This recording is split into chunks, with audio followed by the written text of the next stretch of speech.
महादेव। श्री शिवाय नमस्तुभ्यम। शिव जी के उपाय चैनल में आप सबका बहुत बहुत स्वागत है। तो आइए आज का उपाय देख लेते हैं। यह उपाय है कि हमें सिर्फ नंदी महाराज के कानों में जाके बस यह इतनी सी बात कहनी है। जब कभी आपको लगे कि आपका मन बहुत दुखी है, व्यापार व्यवसाय नहीं चल रहा है, किसी काम में जिस भी काम में हाथ डाल रहे हैं वह काम हो ही नहीं रहा है, नौकरी नहीं लग रही, हमने बहुत अथक प्रयास कर लिया लेकिन हमारी नौकरी नहीं लग रही है, काम धंधा बिल्कुल चल ही नहीं रहा है, लग रहा है ज़िंदगी में अब कुछ बचा ही नहीं है। तब पंडित जी कहते हैं कभी दूसरे से ईर्ष्या मत करना, कभी किसी को ताने मत देना। किसी का व्यापार व्यवसाय अच्छा चल रहा है तो उसको देख के अपने मन में यह बात नहीं लानी है कि उसका व्यापार व्यवसाय अच्छा चल रहा है, मेरा अच्छा नहीं चल रहा है। आपको यह सब कुछ भी नहीं करना है। जब आपको लगे कि आप सब जगह से हार गए हैं तब आपको सिर्फ यह करना है कि आपको आपके घर के नज़दीक में जो भी शिवालय हो, आपके घर के पास जो भी शिवालय हो वहाँ चले जाना है और आपको कुछ भी सामग्री लेके नहीं जानी है। बस आपका मन बहुत दुखी है, आपको लग रहा है मन बहुत अशांत है, मेरी ज़िंदगी में तो कोई खुशी ही नहीं है, दुख ही दुख है कि मेरा दुख तो कट ही नहीं रहा है।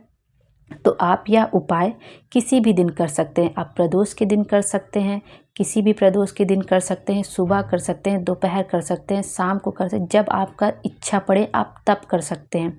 जब भी आपका मन दुखी हो, आपको लगे कि अब ज़िंदगी में कुछ बचा ही नहीं है, मन कभी कभी इतना अशांत हो जाता है कि समझ में नहीं आता करना क्या है, तो हमें यह करना है कि जब इस तरह की हमारे मन में भावना चल रही हो तो हमें अपने घर के आसपास जो भी शिवालय या थोड़ी दूर भी हो तब भी हमें वहाँ चले जाना है अपने मन की शांति के लिए।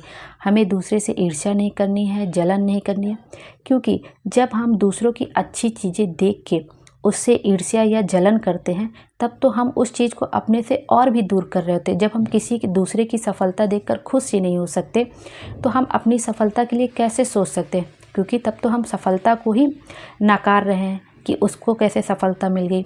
ऐसा हो ही नहीं सकता कि आप दूसरे की खुशी देखकर जब खुश होंगे तो खुशियाँ आपको अपने आप मिलने लगेगी और वो खुशियाँ हमें मिलेगी भोले बाबा की कृपा से। हम जब उनके शिवालय में जाएंगे, उनसे अपने दिल की बात कहेंगे तो हमारा मन भी शांत होगा। तो हमें करना क्या है कि हमारे घर के नज़दीक जो भी शिवालय हो हमें वहाँ पे चले जाना है। उसके बाद वहाँ जाकर मंदिर में थोड़ी देर बैठ जाना है। उसके बाद थोड़ी देर बैठ के सामने शिवलिंग का दर्शन करना और श्री शिवाय नमस्तुभ्यम का जाप करना। आप नमः शिवाय, ओम नमः शिवाय, श्री शिवाय नमस्तुभ्यम। पंडित जी बताते हैं कि जो स्त्रियां होती हैं उन्हें नमः शिवाय से चालू करना चाहिए।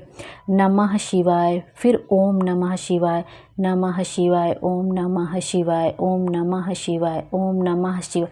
लेकिन स्त्रियों को नमः शिवाय से ही चालू करना चाहिए, तभी उसका फल मिलता है। और जो पुरुष होते हैं वो ओम नमः शिवाय जप सकते हैं, लेकिन स्त्रियां जो शुरू करेंगी वो कभी भी ओम नमः शिवाय से नहीं शुरू करेंगी। वो हमेशा जो जाप होगा, अगर वो नमः शिवाय जप रही हैं और उन्हें ओम नमः शिवाय जपना है तो उनका जाप ऐसे शुरू होगा, नमः शिवाय, ओम नमः शिवाय, नमः शिवाय, ओम नमः शिवाय, हर हर बोले नमः शिवाय। इस तरह से नमः शिवाय से शुरू करना है और ओम नमः, फिर ओम अपने आप लगता जाएगा, नमः शिवाय, ओम नमः शिवाय, हर हर बोले नमः शिवाय। इस तरह से आपको जाप करना है। अगर आप नमः शिवाय, ओम नमः शिवाय का जाप करें और यदि आपको कुछ भी नहीं समझ में आता तो पंडित जी बताते हैं कि जो शिव महापुराण का मूल मंत्र है श्री शिवाय नमस्तुभ्यम, उसको आप कभी भी कहीं भी कैसे भी जप सकते हैं। तब आपको मंदिर में शिवालय में जाना है, शिवलिंग के सामने बैठ जाइए थोड़ी देर और वहाँ पे श्री शिवाय नमस्तुभ्यम का जाप करते हुए शिवलिंग का दर्शन करना है। उसके बाद थोड़ी देर जब आप इस तरह जाप कर लेंगे उसके बाद आपको उठना है और नंदी महाराज के पीठ पर हाथ फेर कर हाथ रख के उनके कानों में बस इतना कह देना है कि बाबा से कह दो मेरे दुख काट दे, मैं बहुत दुखी हूँ। एक बार नंदी महाराज के कानों में कहकर आ जाना है। एक बार आप नंदी महाराज से नंदी महाराज से इस तरह कहना है कि एक बार तो बाबा से कह दो कि मेरे दुख काट दें, मैं बहुत दुखी हूँ। एक बार नंदी महाराज के कानों में बस इस तरह कहकर आ जाना है। आपका नंदी महाराज आपके दुख अवश्य काटेंगे। जब आपका दिल करे तब उनसे अपने दिल की बात कह दीजिए। पंडित जी तो यहाँ तक कहते हैं कि एक बार आप भोले बाबा से अपने दिल की बात कहिए तो। आप इनसे कहते उनसे कहते हैं, लेकिन किसी से कहने से कुछ नहीं होता।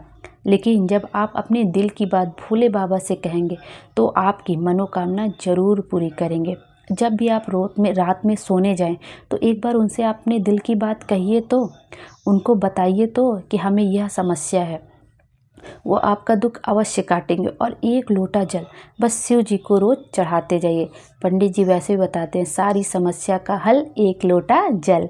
तो इस तरह से आप यह उपाय प्रदोष के दिन भी कर सकते हैं या किसी भी दिन कर सकते हैं। कभी कभी हमारा मन अपने आप भी दुखी रहता है, जैसे लगता है लाइफ में कुछ बचा ही नहीं, तो इस प्रकार यह उपाय हम कर सकते हैं। अगर मुझसे यह उपाय बताने में कोई गलती हो गई, कोई त्रुटि होगी तो मुझे क्षमा कर दीजिएगा। भोले बाबा हम सब की मनोकामना पूरी करें और हमारे जीवन को खुशियों से भर दे। श्री शिवाय नमस्तुभ्यम। हर हर महादेव। Thank you.